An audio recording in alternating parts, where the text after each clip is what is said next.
man of the moment in Jack White as they escape with a 1-point win. And it has, of course, fuelled that debate yet again.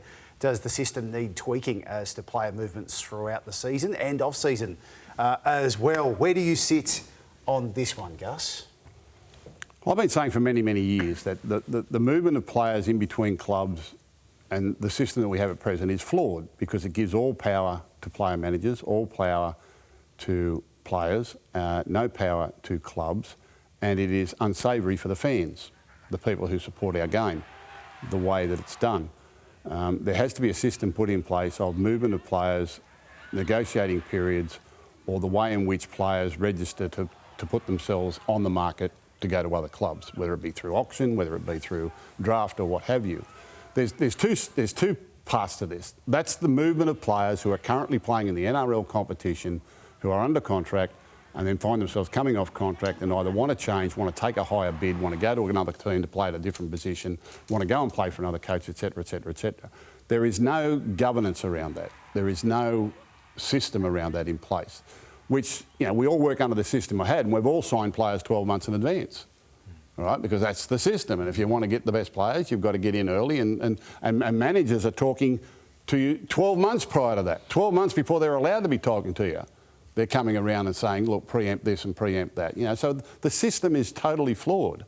Then you've got what most people associate with the draft is what we see overseas is college players coming out of the college system and into the NFL or the NBL or the big leagues over there in other areas.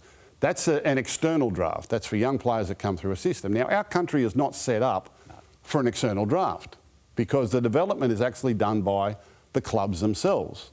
Understand that? We all have junior development systems and we develop our own players in our own area and we'll develop players in country areas and we bring kids down. So the club's actually developing talent from 14, 15, 16, 3 years of age, and there would be no incentive to do that if you didn't be able to keep the best and pick the best in your system. So the idea of an external draft is not for our country at the moment because we're not set up for it. You would have to have, and I think Andrew Abdo explained it pretty well, you would have to have a centralised development system. The NRL would have to pay for all junior development and all school development, and it's not set up to do that.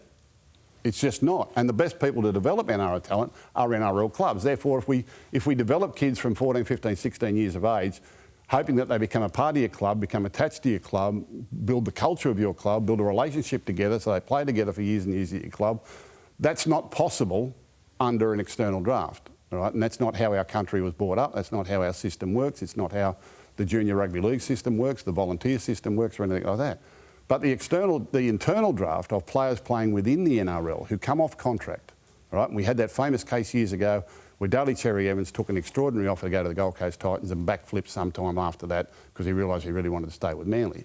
What I say is if you want to put yourself on the draft, then where fans get confused is that South Sydney have been playing in the finals for the last 5 or 6 years, but they get Jack White like that. When there's a Tigers or there's other clubs down the bottom of the ladder that would love to get an interview or love to get a chance to be able to sign him.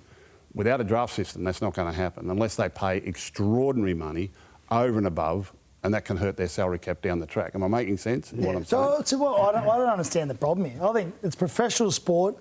The rules are rules. They can't sign 12 months prior to their contract finish. You just get on with it. You know what? Everyone's focused on the negative here. Everyone's focused on Canberra, worried about Canberra. And Canberra upset, yes, as a club. Their fans are upset. What about South? Do we think about South fans and the fact they just got a good player? They're happy. Of course they're happy. Yeah. So why aren't we talking about them? Yeah. Why aren't we promoting how good South and South Sydney have lost plenty of players over the years. Exactly. They've been bored, but that doesn't make the system right. Why not? It doesn't. It's all power to the player. Because exactly what we're going through at the moment with Manly and Tigers and all this stuff, because what we have made is made the player manager all powerful. The player manager runs the game. It runs the game. What system do we do then? What system is there in place? Like we talk about, there has to be a more open. We're talking about doing a period, all right? A period at the back end of the year when players can sign with other clubs. You should have to register if you want to change. Okay, now tell me this: if a player's coming off contract, Nico Hines, for example, just got upgraded and extended. Okay, let's say Nico Hines is coming off contract, he didn't just upgrade and extend, and he's coming off contract, and the journos say to him, "Are you going to re-sign with the club?" He goes, "I'll have to wait till the end of the year." Why wouldn't he re-sign then? Why wouldn't he extend his contract then if he wanted to sign? So what I'm saying is the innuendo, the rumours, that nothing's going to change. Nothing will change if we bring another system in. I'm just saying the system we got's fine. Get on with it. It's professional sport. Suck it up. You lose a player, you get a player. Move on. Very narrow-minded. What else because we doing you're not then? solving the other issues in the game. You don't deal with the other issues in the game. Yeah, well, that's not part of my life. But what are they? It is part of our life. Yeah, exactly. It's what we're doing trying to run clubs. Explain how we do a better system or a different system. You should have to register if you want to leave your club and change your contract. And there should be an open and transparent. There should be an open and transparent. No, he didn't. He said, I want to go on the open market. He had an option in his favour for next year. Yeah. He said, I'm not going to take that option up. I want to get on the open market. Yeah. How much clearer can you be? Yeah, and he goes to a club with all those good players that are at the top of the ladder. Because he wants to win a premiership. Yeah, but that shouldn't be his decision. Why are you serious? It shouldn't be his decision. Exactly. What, he should have to go and play for a crap team because he's a good player? He should go to the highest bidder. No. Why? Because you sit here multiple times over the years and say it's not about money. Who cares about the money? You've said that multiple times over the years. I haven't. Yes, you have. So go back through the tapes. I guarantee you said that. Can you back me up here? Have you ever heard him say that? When have I ever said that? Have you ever? Argument. You keep going. No, I'm telling you. I've heard it. I've heard it. I'll tell you 100,000. You don't deal with the system, mate. You don't deal with the system. I'm not trying to say I do with the problems of the system. I'm not trying to say I do with the system. You don't deal with the personalities within the system. My point is, you don't deal with the issues that they raise for the game. You are sitting there and saying that Jack Whiten should have to go to the highest bidder. Yeah, so what if he doesn't want to go? Is this like an IPL style auction? What if he doesn't want to go there? Absolutely. What if he doesn't want to? What if he wants to go and play to win a premiership? He's 30 years of age. He's played his whole career at one club. He's done the game a massive service. If he wants to go and win a premiership at 30 years of age, or put himself in a position where he thinks he can win a premiership, why shouldn't he be allowed to do that? He might earn that right under a draft system if he's played for so many years. We're not just talking about Jack Whiten here. Jack Whiten might get himself free agency. He might learn, it might be in the system and written in the rules that he can choose where he goes to play. Which is what Andrew alluded to yesterday. Exactly. There are options for free agency in the system, but not for the best young player at one club to be snavelled up by another club, all right, and having to pay through the nose to get it. There are so many ramifications of this. And the draft system will never work, Gus. You know, it hasn't it brought in before and someone challenges it in the court of law and it's illegal. Well, there you go, it's illegal. So somewhere why do they have it in all other sports around the world? Well, we're not the rest of the world, Gus. We're Australia. We're the NRL. Okay? We're played on the east coast of Australia and New Zealand. We're not a world game. We're stupid. And it's that sort of mentality that has in the situation. We're the best game in Australia. We're the best game I know. It's not a stupid game.